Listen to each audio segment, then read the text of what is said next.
Paulo, quando escreve aos Efésios, no final da sua carta, ele usa uma metáfora que acabou se tornando uma metáfora das mais conhecidas no Novo Testamento, que é a metáfora da armadura de Deus. Ele diz que nós devemos nos revestir de toda a armadura de Deus e imagina na sua mente, certamente, uma armadura de um soldado romano. A gente vê nos filmes e às vezes a gente não entende muito bem o que Paulo tinha em mente, porque às vezes o filme que a gente assiste é de um cavaleiro medieval, com um grande elmo na cabeça, com uma armadura de aço ou de ferro, ou de alguma liga ferrosa, que lhe impedia muitas vezes o movimento, uma coisa pesada, uma coisa difícil até mesmo de carregar. Mas a armadura do soldado romano tinha umas características que eram muito interessantes. Ao tempo que ela era, ao mesmo tempo, assim, forte, quase que inexpugnável, ela permitia uma agilidade e uma capacidade de locomoção no campo de batalha, que fazia com que, ao invés de ser uma coisa que atrapalhava, na verdade, permitia que ele combatesse muito bem. Paulo fala naquela ocasião de que eles deviam ter a verdade como algo que cingia, que tomava todo o corpo. Ele diz, cingindo-vos com a verdade, sobre essa verdade, revesti-vos de uma couraça, que ele chamava de couraça de justiça. Ele falava de que aquela armadura era necessária, os pés na preparação do Evangelho da Paz, a espada do Espírito, o escudo da fé, porque a nossa luta, dizia Paulo escrevendo aos Efésios, capítulo final, 6, no versículo 12, porque a nossa luta não é contra o sangue e a carne, uma expressão para designar as coisas humanas, não é com estruturas humanas, pessoas humanas que nós lutamos, dizia Paulo, e sim contra principados e potestades, contra poderes, contra dominadores, que ele chama que estão presentes no mundo tenebroso. E para que fique claro do que ele estava falando, de uma guerra espiritual, ele diz que essas forças espirituais do mal estão nas regiões celestes, naquelas regiões que não estão aqui, na horizontalidade das situações em que nós temos tangibilidade, que nós agimos como corpos, como pessoas materiais em situações físicas. Paulo claramente está falando de luta espiritual. Ele pede nessa mesma oração que Deus lhe conceda, ao rogar a oração aos irmãos de Éfeso, a capacidade de, abrindo a sua boca com intrepidez, como embaixador de Cristo que ele era, ele pudesse ter discernimento espiritual para compreender qual era a luta em cada batalha. Ele falou lá no final da sua carta, escrevendo a Timóteo, que havia um bom combate, que ele havia combatido, que era a guerra para libertar pessoas do império das trevas, como foi usado, e transportá-las para o reino do Filho do seu amor por meio da pregação do Evangelho. Mas nessa grande guerra espiritual havia batalhas espirituais que Paulo precisava ter o discernimento específico, porque algumas vezes eram batalhas em campo aberto, como acontece nas batalhas normais, às vezes eram pequenas escaramuças, tipo de guerrilha, em que você se esconde para atacar o inimigo a sorrateiro. Enfim, Paulo dizia, eu preciso compreender espiritualmente que esta luta existe, que ela é espiritual, que ela faz parte de um grande combate e que existem situações específicas que eu preciso saber como melhor combater, e para isso eu preciso de discernimento espiritual. Nesse segundo episódio da terceira temporada da série Edificarei a Minha Igreja, quando nós já vimos Paulo e Barnabé partindo de Antioquia, domingo próximo passado, nós vamos ver como, indo aos confins da terra, eles enfrentam uma dessas batalhas logo na primeira parada, na ilha de Chipre. Chipre era a cidade natal de Barnabé. E não por coincidência, quando eles começam aquela primeira viagem missionária, eles passam primeiramente pela terra conhecida de Barnabé. Com eles havia João Marcos, que não havia sido autorizado pela igreja e enviado pela igreja, como nós vimos que Saulo e Barnabé foram, mas que era um auxiliar importante, porque também era daquela região e conhecia muito bem aquela região. Nesse terceiro episódio, no segundo episódio, melhor dizendo, dessa terceira temporada, nós vamos então entender como, indo até os confins da terra, é preciso discernir as batalhas do dia a dia. Talvez você esteja em algum momento de grande batalha na sua vida, e essa mensagem pode lhe servir para discernir o que é que está em jogo. Porque às vezes, no calor da batalha, quando você vê inimigos por todos os lados, e existe aquela angústia de vencer, você luta com as armas erradas, atinge os inimigos errados e, consequentemente, acaba ferido. Derrotado jamais, porque nós somos mais do que vencedores, mas ferido e, portanto, incapaz de continuar batalhando. Abra sua Bíblia, portanto, em Atos capítulo 13, tanto você que está aqui, como também você que nos acompanha à distância, e vamos juntos ler, a partir de determinado ponto que nós deixamos da última vez que estivemos juntos, Atos capítulo 13, a partir do verso de número 4, que foi lido no domingo passado e que vocês se recordam que eu li para que pudesse servir de elo para ligar do sermão de domingo passado, o primeiro episódio com esse segundo episódio. Atos capítulo 13, a partir do verso 4, nós vamos ler até o verso 12, tentando discernir como ir até os confins da terra, combater o bom combate e discernir espiritualmente cada batalha. Diz assim a palavra de Deus: enviados, pois, referindo-se a Paulo e Barnabé, pelo Espírito Santo, desceram a Seleucia, que era o porto, e dali navegaram para Chipre. Chegados a Salamina, que era o porto de Chipre, anunciavam a palavra de Deus nas sinagogas judaicas. Tinham também João Marcos, ou João, como está aqui, nós sabemos que era João Marcos, como auxiliar. E havendo atravessado toda a ilha de Chipre até a cidade de Pafos, encontraram ali certo judeu, que apesar de ser judeu, era mágico, um falso profeta, Lucas assim o chama, de nome Bar-Jesus, que significa filho de Jesus ou filho de Josué, o qual estava com o mandatário daquele lugar, o procônsul Sérgio Quintus Paulus, que era o nome dele em latim, que era, segundo Lucas, um homem inteligente. Este Sérgio Paulo, o procônsul, tendo chamado Barnabé e Saulo, diligenciava para ouvir a palavra de Deus. Mas opunha-se-lhes Elimas, esse judeu falso profeta e mágico, o mágico, porque assim se interpreta o seu nome, Elimas, também conhecido como Bar-Jesus.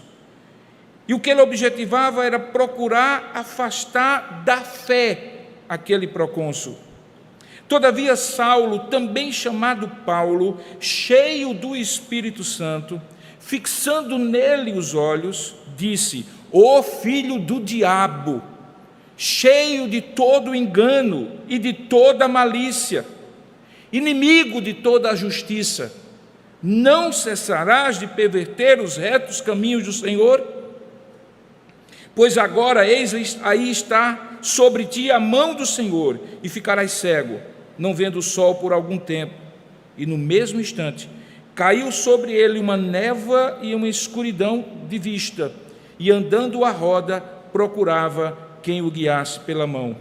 Então o procônsul, vendo o que sucedera, creu, maravilhado com a doutrina do Senhor.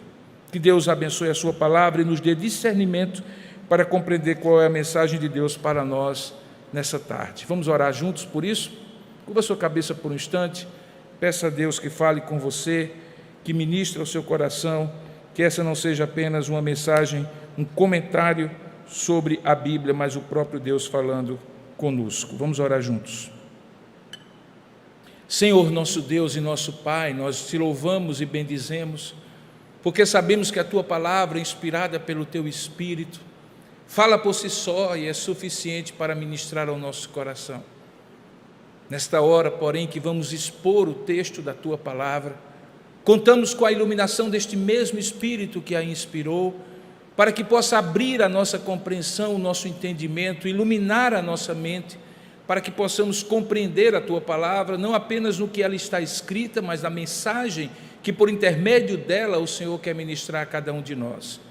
Tira do nosso coração toda dificuldade de compreensão, toda distração de mente, cativa o nosso pensamento àquilo que estará sendo ministrado e pelo Teu Espírito aplica a Tua palavra com poder e graça a cada um de nós. Eu me coloco diante de Ti como Teu servo, pequeno diante de Ti, mas disponível nas Tuas mãos. Usa-me em nome de Jesus. Amém. Eu não sei se você consegue compreender que aqui há uma relação muito parecida com aquela que no capítulo 8 de Atos, Filipe, aquele evangelista que era diácono, enfrentou no território da Samaria. Tentando lembrar você do que estava acontecendo, Deus havia enviado Filipe, que era diácono, mas que naquele momento de dispersão chegou às regiões da Samaria para evangelizar aquele lugar. Os samaritanos, como você sabe, eles eram judeus meio misturados com alguns outros povos, desde o tempo do exílio babilônico, e eram tidos como pessoas que não eram completamente judaicas, ou completamente judias, significando que eles faltava alguma coisa, ou que eles acrescentavam. Uma delas era o fato de que eles queriam um lugar separado de adoração, que era entre o Monte Ebal e Gerizim. Você lembra disso por causa de João capítulo 4. Tanto é que naquela ocasião Jesus é surpreendido pelos seus discípulos, que estranham que ele estava falando com a mulher samaritana, e ela mesma diz: como sendo tu homem judeu, falas comigo que sou mulher samaritana. Naquela ocasião, em Atos capítulo 8, o Elimas daquela ocasião, era um homem chamado Simão, que também tinha conhecimento das coisas do judaísmo, mas que estava dedicado às coisas do esoterismo, daquela espiritualidade sombria, aquela espiritualidade cheia de segredos para os iniciados, daquelas religiões de mistério que eram muito comuns no primeiro século e que hoje têm versões diferentes no século atual. Naquela ocasião, enquanto Filipe pregava, aquele homem também pregava e fazia milagres e prodígios, e era tido pelos samaritanos como grande poder, como aquele que tinha poderes. Ele não era um ilusionista como aqueles mágicos de espetáculos, ele era de fato alguém que consultava poderes ocultos, que nós hoje sabemos que obviamente são do mal, e que no poder desse mal fazia coisas aparentemente boas, mas que na verdade eram verdadeiros atrativos para que as pessoas se desviassem do caminho do Senhor. Aqui nós encontramos um outro homem semelhante a este, o que nos leva logo à conclusão que é possível sim, como judeus que ambos eram, particularmente esse de maneira muito clara, ficarem ali na fronteira entre a verdade que se conhece e as experiências espirituais que muitas vezes destoam dessa verdade. É possível até mesmo nos dias de hoje, você ter alguém que está no nosso convívio, que se diz crente em Cristo, mas que ora está com o Senhor, ora, ou pelo menos assim o faz e assim o expressa, ora, na verdade, consulta e se relaciona com outras coisas que não são muito bíblicas. Eu me lembro, por exemplo, na minha adolescência, na minha igreja de origem, que havia um senhor muito estranho, que ele estava sempre presente nos cultos de oração, nos cultos de doutrina da igreja de onde eu vim, em Campina Grande, mas ele tinha uma posição esquisita, ele fazia umas orações esquisitas, ele tinha umas convicções esquisitas. Isso ficou muito claro quando, num dia do culto de oração, o saudoso pastor Ismael Feijó de Melo, o pastor da minha infância, da minha adolescência, melhor dizendo, ele pediu que os irmãos se levantassem e dissessem alguns motivos de oração, e ele então levantou com a maior calma e tranquilidade, como se estivesse pedindo a coisa mais natural do mundo, e disse assim: eu gostaria de pedir que nós orássemos pelo diabo. Aquilo foi chocante porque as pessoas não conseguiam imaginar como alguém que estava na igreja desde sempre poderia fazer uma oração para que o diabo se convertesse. era essa a intenção dele, e pedisse isso publicamente. Mas é porque ele tinha umas misturadas na cabeça dele, mas até então, ou aparentemente, não fazia mal a ninguém. Aqui não era o caso. Esse homem possivelmente era empregado por Sérgio Quintus Paulus, que era um procônsul. O procônsul é aquela autoridade máxima do Império Romano que atende diretamente ao Senado da República, no caso ao Senado Romano. Ele é um procônsul, ele é um embaixador do Império naquela região onde normalmente possui importância estratégica, econômica ou política. Ele não era apenas um procurador, mas era alguém que realmente falava em nome do imperador, fosse ele quem fosse. Esse homem, diz o texto, era um homem inteligente, diz aqui o texto da Sagrada Escritura, que se interessou por aquele evangelho que Paulo começou, junto com Barnabé, a pregar, veja no verso 5, primeiramente nas sinagogas judaicas, mas que depois acabou sendo conhecido de toda aquela região.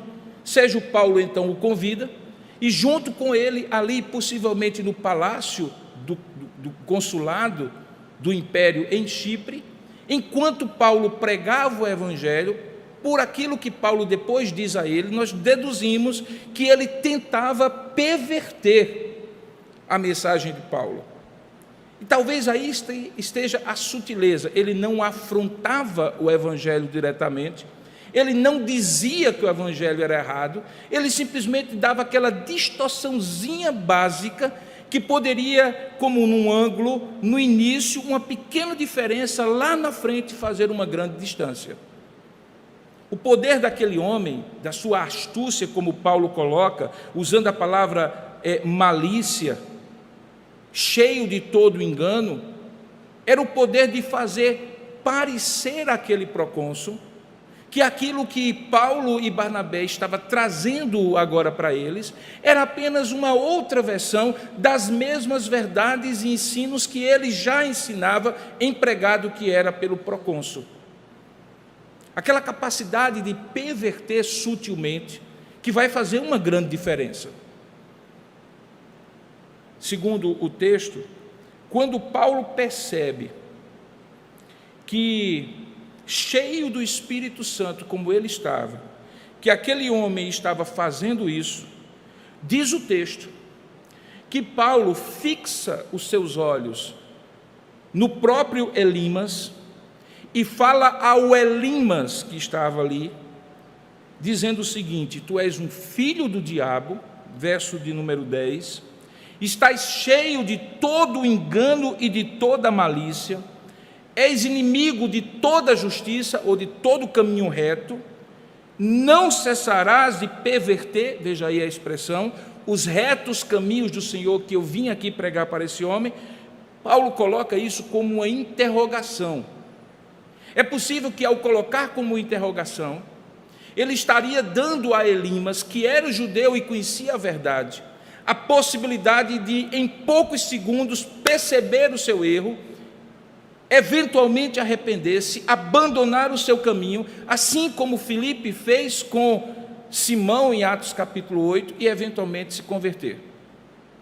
Mas o texto mostra, logo no versículo 11, que aquela oportunidade não foi aproveitada por Elimas, porque imediatamente Paulo diz assim: pois agora, eis aí está sobre ti a mão do Senhor, e ele faz então aquilo que nós conhecemos na Bíblia como oração imprecatória, que não é muito comum, e não necessariamente está sendo autorizado que nós a façamos de toda hora e todo tempo, mas que em alguns momentos, conduzido pelo Espírito Santo, veja, Paulo estava cheio do Espírito Santo, alguns homens de Deus, profetas e apóstolos fizeram, e é praticamente uma ordem em nome do Senhor para que ele seja punido daquela perversão que ele está fazendo. Diz o texto: eis aí está, verso 11, sobre ti a mão do Senhor, não a minha, mas a mão do Senhor, e tu ficarás cego, não vendo o sol. E aí é onde existe a possibilidade de um eventual arrependimento, por algum tempo, algo semelhante ao que nós fazemos no Código de Disciplina quando suspendemos alguém por tempo indeterminado até que dê prova do seu arrependimento. Por algum tempo tu ficarás cego. A ideia era que, uma vez recebendo essa disciplina, cessado esse tempo dentro da providência de Deus, aquele homem viesse a chegar à consciência de que os seus caminhos eram pervertidos e voltasse para o Evangelho. Mas havia uma outra função. É porque enquanto ele estivesse cego, com a limitação da cegueira, veja, no mesmo instante ele caiu sobre ele uma névoa e escuridão sobre os olhos, e ele andava à roda procurando quem o guiasse pela mão. Enquanto ele estivesse preocupado com a sua própria saúde, ele não estaria atrapalhando ou tentando atrapalhar a obra que Deus estava fazendo no coração do Sérgio Paulo, do procônsul. Porque imediatamente o texto na narrativa de Lucas diz que, uma vez tendo resolvido esse problema, veja no verso 12, então o procônsul, vendo o que sucedera com aquele homem, que até então era empregado dele, assalariado dele, para fazer adivinhações, algumas coisas que ele eventualmente achava que eram importantes para o seu governo, vendo que o poder de Deus, por meio do apóstolo Paulo, em nome de Jesus e pelo poder do Espírito Santo, era superior àquele homem, o que é que diz o texto que ele faz? Ele crê maravilhado com a doutrina do Senhor. Perceba que naquele momento em que Paulo está evangelizando o procônsul, como nós poderíamos dizer, ele está com o olho no gato e o outro no queijo. Ele está olhando e pensando assim: eu tenho aqui um foco. Esse homem é importante para abrir as portas de toda a ilha de Chipre. Ele é a autoridade maior. Se ele eventualmente for tocado pelo Evangelho e abrir as portas, a ilha vai toda tender a ouvir o Evangelho com um coração mais aberto. Esse era um foco. Mas ao mesmo tempo que ele estava com o foco na tarefa, naquilo que precisava, no que era importante, naquilo para o qual Deus havia enviado a ele, Barnabé, e a João, Marcos, por outro lado, ele percebia, eu posso até usar pelo canto do olho, que alguém estava ali tentando atrapalhar o ministério da pregação do Evangelho. E é nessa necessidade de ter um discernimento duplo que fica claro que esse homem cheio do Espírito Santo discerniu qual era a batalha. E a batalha era dupla. Por um lado, ser claro o suficiente na doutrina do Senhor e na pregação do Evangelho para que aquele homem compreendesse e, compreendendo, pudesse crer, e ao mesmo tempo anular espiritualmente a influência daquele outro que tentava atrapalhar a compreensão do procônsul Sérgio Paulo. Frequentemente, irmãos, a nossa batalha não é uma batalha de frente única. Os estrategistas de guerra dizem que é muito desafiador para qualquer general, para qualquer combatente, abrir vários flancos de batalha.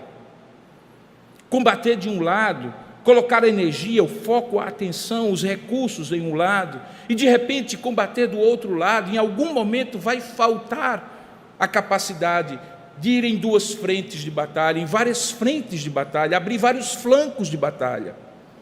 Mas não é necessariamente nós que às vezes decidimos que podemos focar numa única direção. Às vezes as circunstâncias e principalmente as artimanhas do inimigo nos fazem abrir vários flancos, ou abrem para nós vários flancos, para que possamos nos distrair do foco principal. É muito comum na Bíblia você encontrar o inimigo tentando utilizar doenças, problemas familiares, lutas financeiras, econômicas, perseguição de quem menos a gente espera, lutas as mais variadas, para nos fazer perder o foco daquilo que o Senhor quer fazer em nós e por nosso intermédio.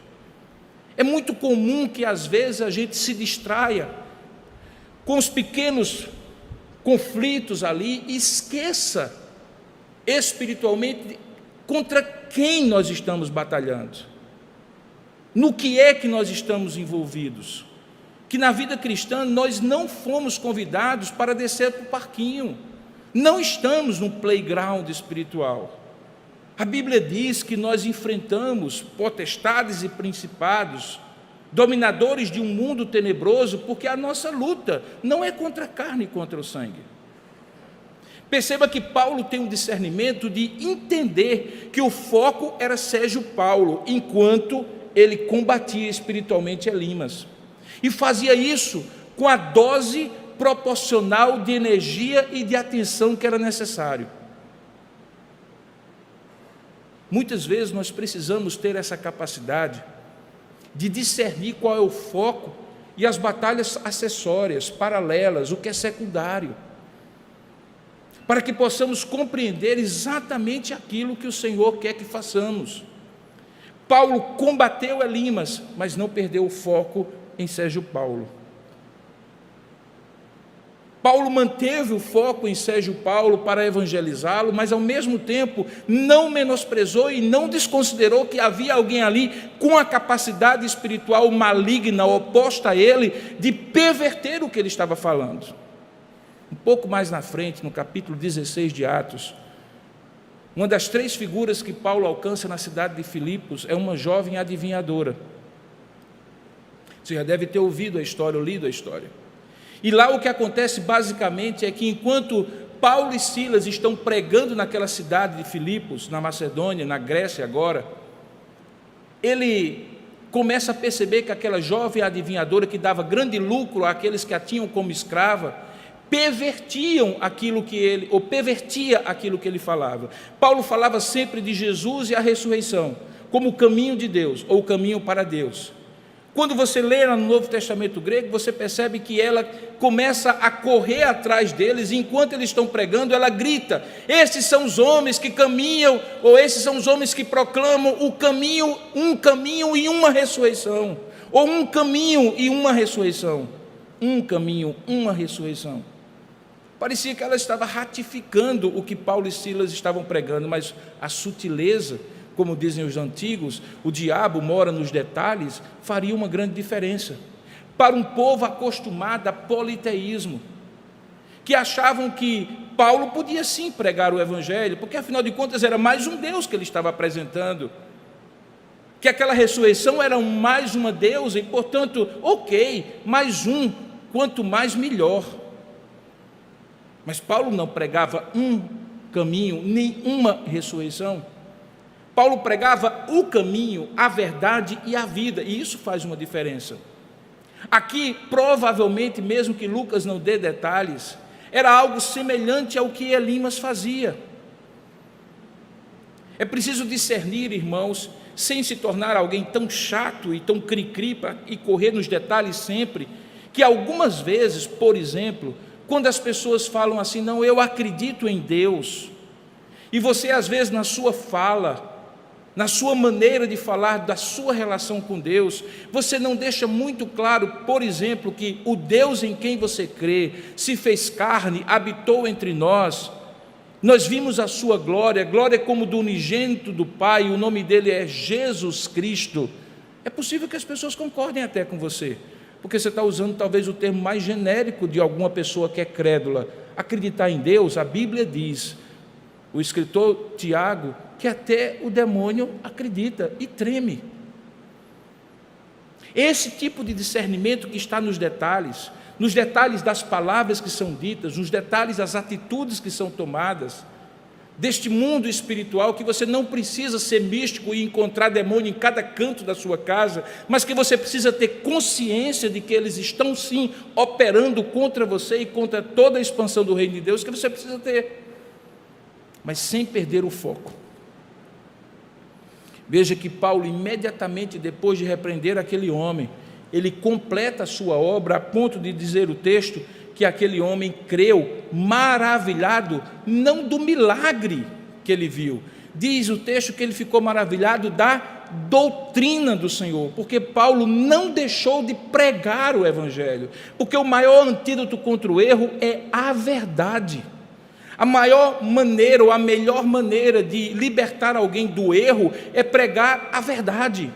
A melhor maneira de libertar alguém do poder das trevas é apresentar aquele que é todo-poderoso, Jesus Cristo, nosso Senhor. A melhor maneira de expulsar demônios é pregar o evangelho para aquele que está cativo do demônio. Quando preciso for, repreender o demônio, mas não perder tempo com o demônio e deixar a pessoa que precisa ouvir o Evangelho sem ouvir o Evangelho. Paulo faz isso de uma forma tal que no caminho para os confins da terra ele consegue discernir a batalha espiritual no qual ele estava. Mas eis aqui o segredo, que talvez você está agora se perguntando: pastor, e como é que eu sei? Pastor, como é que eu sei? Pastor, como é que na hora eu vou saber? Pastor, como é que na hora eu não vou ser enrolado, tapeado pelo inimigo, que lança aqui uma distração para eu aparentemente olhar com foco na desatenção aqui, na atenção daquela coisa, e perder por desatenção o foco? Como é que eu discerno isso?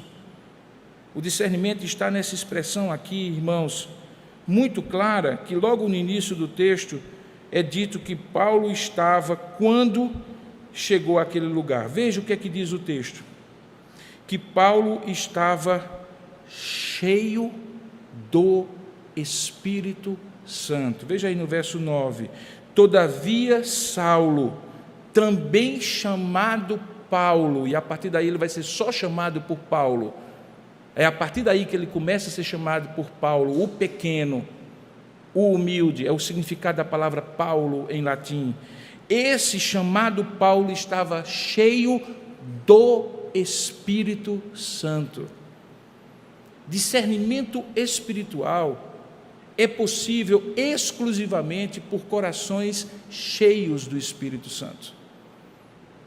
Não é uma habilidade natural, não é uma perspicácia natural, não são insights psicológicos, não é conhecimento sobre a natureza humana, embora isso tudo possa ser muito útil em algum outro momento, mas há um momento em que nada disso ajuda, nada disso resolve, porque a batalha que está se batalhando não é vista, não é percebida pelos sentidos. Consequentemente, nenhuma coisa que seja natural, de talento humano, pode ajudar. É algo que você possa ter aquela convicção espiritual, por estar cheio do Espírito Santo, de que a maneira de agir é esta e não aquela. Qual é o segredo então? Está cheio do Espírito Santo. Mas a palavra de Deus nos recomenda como está cheio do Espírito Santo, e eu peço a você que então vá comigo novamente para o texto de Efésios, naquela mesma ocasião em que você vê Paulo falando sobre a armadura de Deus.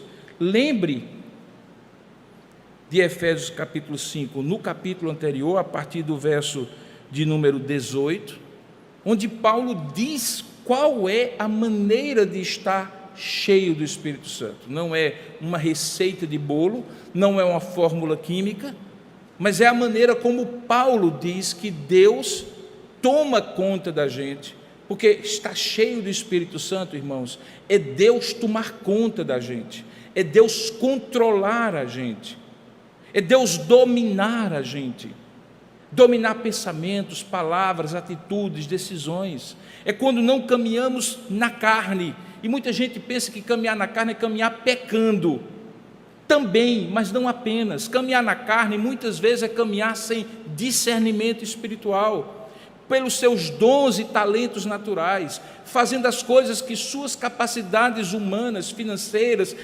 quaisquer que forem, podem lhe ajudar a tomar conta de sua própria vida. Andar cheio do Espírito Santo é quando você abre mão de tudo isso e deixa que o Espírito Santo substitua o controle. É como entregar a direção do carro, o manche do avião. É como dizer: eis-me aqui, Senhor, agora quem domina és tu. E Paulo diz isso de maneira muito clara, no versículo 18, do capítulo 5 de Efésios, ele diz assim: e não vos embriagueis com vinho.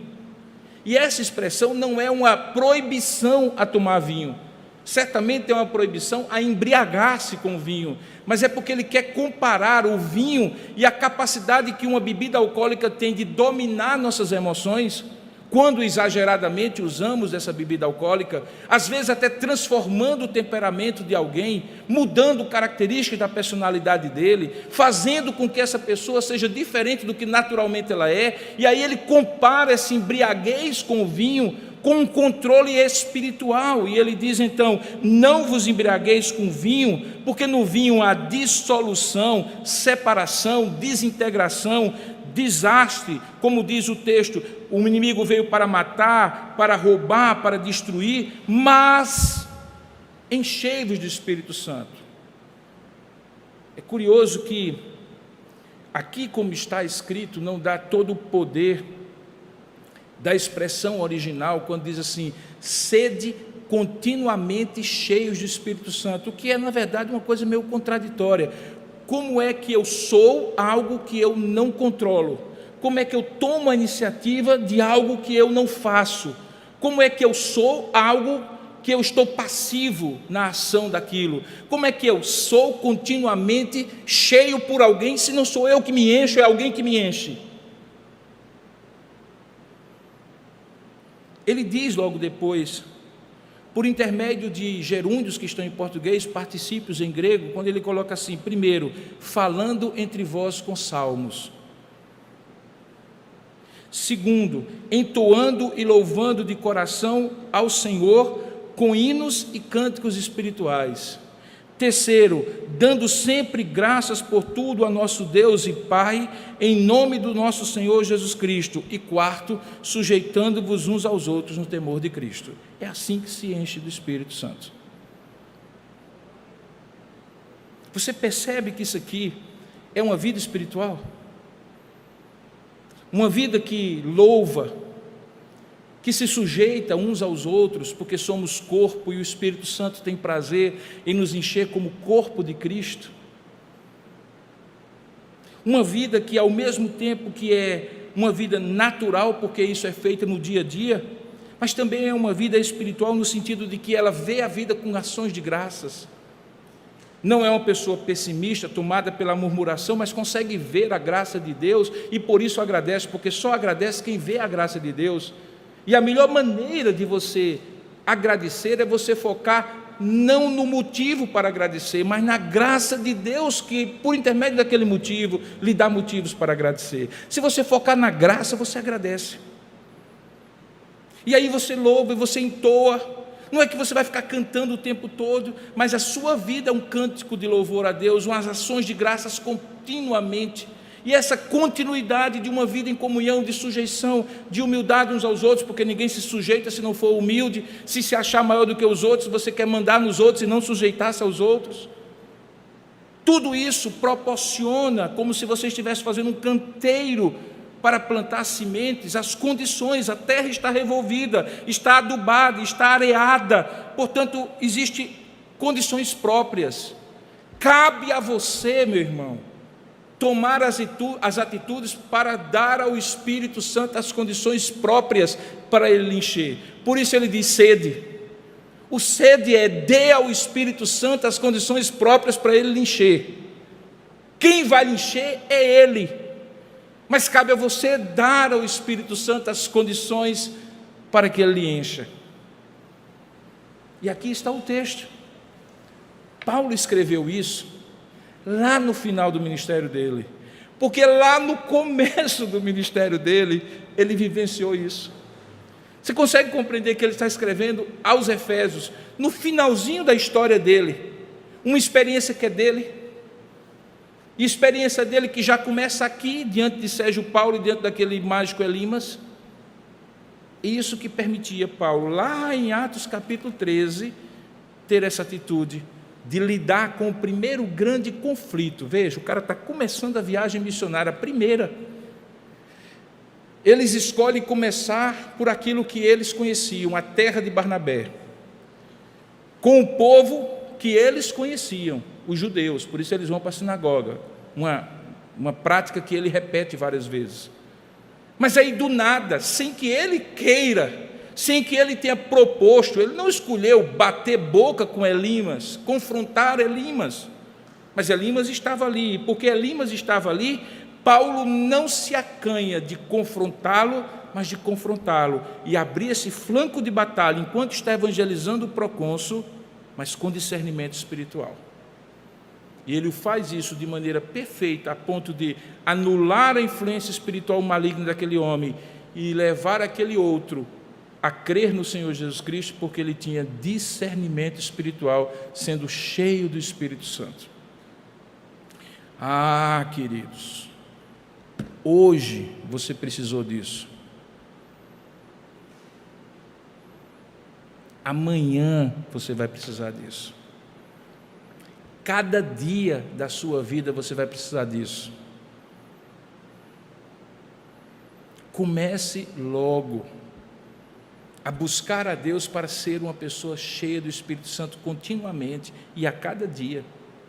Porque a cada dia o inimigo se levanta contra os servos de Deus com pequenas batalhas ou grandes combates para nos desviar do caminho do Senhor e desviar outros também do caminho do Senhor.